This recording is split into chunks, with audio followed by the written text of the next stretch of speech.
মসজিদে বসে সাহাবাদের জমানায় যেভাবে ছিল, যত নতুন সময় তাকে কোথায় নিয়ে আসতো? মসজিদে নিয়ে আসতো, আগে তাকে তিনি শিক্ষা দিত। তো ওই দেখা যাচ্ছে যে ওই এই কারণে এই যে অমুসলিম দেশের মতো দেশেও অনেক লোক দলে দলে কি হচ্ছে? মুসলমান হচ্ছে। আজকে আমাদের দুর্ভাগ্য যে আমরা মুসলিম দেশ হওয়া সত্ত্বেও আমাদের যে মসজিদ আবাদের কথা বলা হচ্ছে, প্রায় কত বছর যাবত বলা হচ্ছে মসজিদ আবাদি, তারপরেও আমাদের কোনো মসজিদেই আমরা ওইভাবে করতে পারি না। যদি যে সিলেটে যে বলা হয় বা এই ঢাকায় দু একটা মসজিদ আছে, 24 ঘন্টা মসজিদ আবাদি কয়টা মসজিদে চালু আছে? দেখা যায় ঢাকায় 2-3টা মসজিদে দেখা যায়, আমাদের সিলেটে দেখার মতো আমরা কোনো মসজিদে আমরা যাই না। তো আছে কোনো মসজিদে যে আমাদের মসজিদে 24 ঘন্টা মসজিদ আমাদের চালু হয়? 24 ঘন্টা তো নাই, আমাদের 8 ঘন্টা চালু আছে। এরকম তো আছে কোনো মসজিদ, যেমন 8 ঘন্টা আমাদের যে ডেলি বলা আছে যে প্রতিদিন আমরা 2.5 ঘন্টা মেহরাত, এটা আজকে আমরা নতুন শুনতেছি। কিন্তু আমাদের 2.5 ঘন্টা মেহরাত কয়টা মসজিদে দেওয়া হচ্ছে?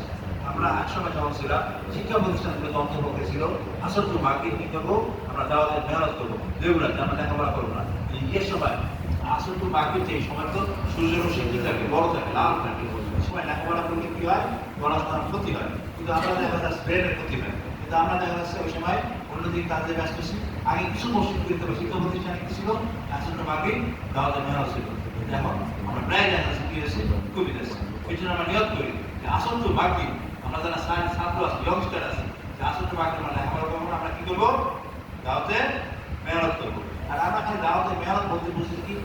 ওই সময়তে আমরা কি করবো? আমরা যে চলতি ভিত্তিতে মানুষকে দাওয়াত দেওয়া, এটা আমরা কি হয়ে গেছি? ভুলে গেছি। পাকিস্তান আমি আছেন আপনি ওয়ার্ক সাহেব বিশ আমরা চাকরি করতে পারি।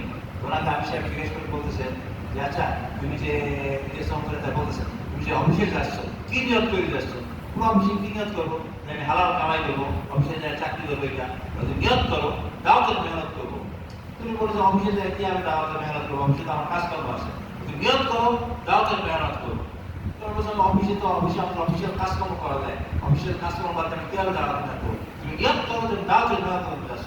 তিনবার বলার পরে উনি বলে আমি নিয়োগ করলাম দাওয়াতের মেহনত করবো। তখন তো এত গাড়ি ছিল না, মানুষ সফর করতে কি হবে? পায়ে তো হাইটে হাইটে চাইতো। তো তার বাসা থেকে অফিসে যাইতে 1 ঘন্টা সময় লাগতো, 1 ঘন্টা হাইটে যেত। এখন তো হাইটে যেত, যা আগে তো সিটি টিকিট করতে বা করতে চাইতো। এখন বলছে যে নিয়োগ করতে কি নিয়োগ করছে? উনি দাওয়াতে মেহনত করবে। যার মধ্যে দেখেন আর একটা লোক আসছে, নাম কাম জিজ্ঞেস করে, দেখা গেল মুসলিম, কোথায় যাবে? দেখা গেল প্রায় 5-6 মিনিট তার সঙ্গে একই রাস্তায় হাঁটবে। এই 5 মিনিট তাকে করলো, দাওয়াত দিল, দাওয়াত সে চলে গেল। যার মধ্যে আরেকটা লোককে দাওয়াত দিল। দেখা গেল যে এই যে যাওয়ার পথে সে 1 ঘন্টায় প্রায় 6 থেকে 10 জন লোককে ঠিক করতে সে দাওয়াত দিতে পারছে।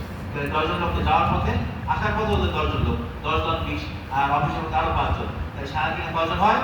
25 জন। উনি অ্যাভারেজে দেখলো যে উনি সারাদিনে এই ঘটনার পথে কয়জন লোককে দাওয়াত দিতে পারে? 25 জন।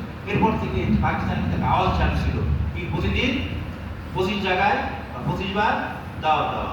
আর আমাদের তো এখন এটা বন্ধই হয়ে গেছে। এখন আমরা চলতে চলতে দাওয়াত, আমরা